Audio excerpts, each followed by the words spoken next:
சும்மா இருக்கீங்களா? வெளிநாட்டில் இருக்க என் ஃப்ரெண்ட்ஸ் எல்லாம் எப்படி இருக்கீங்க? நல்லா இருக்கீங்களா? ஒரு சின்ன இன்ஃபர்மேஷன். தயவு செஞ்சு வெளிநாட்டில் இருக்க ஃப்ரெண்டு யாரும் பார்சல் சாமான் கார்கோ மூலியமாக ஊருக்கு அனுப்பாதீங்க. அனுப்புனா அந்த சாமான் போய் சேரல. நான் அனுப்பி கிட்டத்தட்ட 1 மாதம் ஆகிப்போச்சு. இங்கே தான் நாட்டில் தான் இருக்குது, இன்னும் போய் சேரல இந்தியாவுக்கு. ரீசன் கேட்டால் அவங்க சொல்கிறானுங்க, இந்தியாவில் சாமான்லாம் எடுக்க மாட்டுறாங்க, திருப்பி இங்கேருந்து அனுப்புனாக்கா திருப்பி அதே ஃப்ளைட்டை திரும்பி இங்கேயே வந்துடுது. ரீசன் என்னென்னா, ரமதானில் முஸ்லீம்களுக்கு சாமான் போய் சேரக்கூடாதுங்கிறதுனால மோடி கவர்மெண்ட் அந்த மாதிரி செய்கிறாங்க.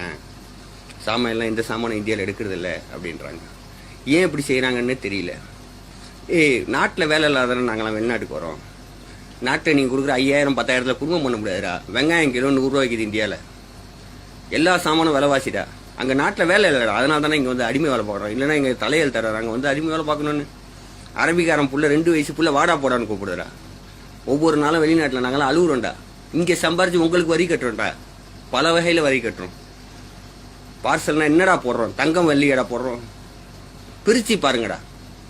புள்ளிங்களுக்கு சாக்லேட்டு துணிமணிங்க அது இதை வாங்கி போடுறோம்டா. புள்ளிங்க ஒன்று கேட்கும் போது பெத்த அப்பனாவோ கூட பிறந்த அண்ணனாவோ இல்லை அப்பா அம்மாவுக்கு புள்ளையாவோ வாங்கி போட்டு அனுப்புறோம். அதில் இருக்கிறது எங்கள் பாசம் மட்டும் தான்டா. அதில் வேற ஒன்றும் இல்லைடா.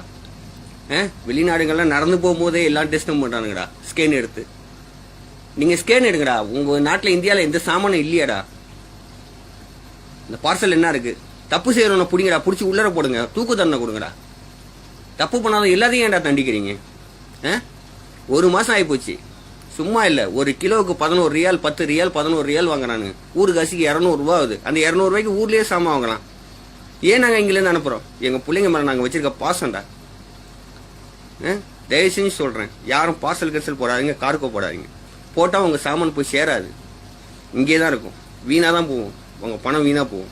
2 மாதம் 3 மாதம் சம்பளம், கேவலமான சம்பளத்துக்குலாம் வேலைக்கு இருக்கிறாங்க. ஊர் காசுக்கு 10,000 ரூபா சம்பாதிக்கிறதுக்குலாம் இங்கே வேலை செய்கிறோம். அடிமை வேலை செய்கிறோம். குருவி சேர்க்குற மாதிரி ஒவ்வொரு சாமானை சேர்த்து அதை நீங்கள் கார்கோ அப்படின்னா அந்த சாமான் போய் சேராது. இன்னைக்கு 1 மாதம் ஆச்சு. கேட்கறதுக்கு ரீசன் தான் சொல்கிறாங்க, இந்தியாவில் சாமான் எடுக்கல, முஸ்லீம்களுக்கு சாமான் போய் சேரக்கூடாது ரமதான்லங்கிறதுனால இழுத்து மூடிட்டாங்க. உங்கள் சாமான்லாம் இன்னும் இந்த நாட்டில் தான் இருக்குது. அதை திருப்பி கொடுக்குறானா, திருப்பியும் கொடுக்க மாட்டானுங்க. அதனால் தயவு செஞ்சு சொல்கிறேன், யாரும் இந்த சாமானம் போடாதீங்க, கார்கோ போடாதீங்க. நம்மளாம் சும்மா புண்ணியம் இல்லாதவங்க. நம்மளாம் செத்த கணக்கு. இந்தியாவில் வெளிநாட்டில் இருக்கிறவங்களாம் செத்து போன கணக்கு. நீங்கள் சம்பாரிச்சிங்களே அனுப்புனா அதில் வரி வேணா கட்டுங்க. அங்கே நீங்கள் எடுத்துகிட்டு போங்க, டிவி பொருள் எடுத்துகிட்டு போனால் ஏர்போர்ட்டில் அங்கே புடுங்கிறதுக்கு நிறைய பேர் இருக்கிறாங்க. 3000 ரூபா 5000 ரூபா குறான்னு பிடிங்கி திம்பானுங்க.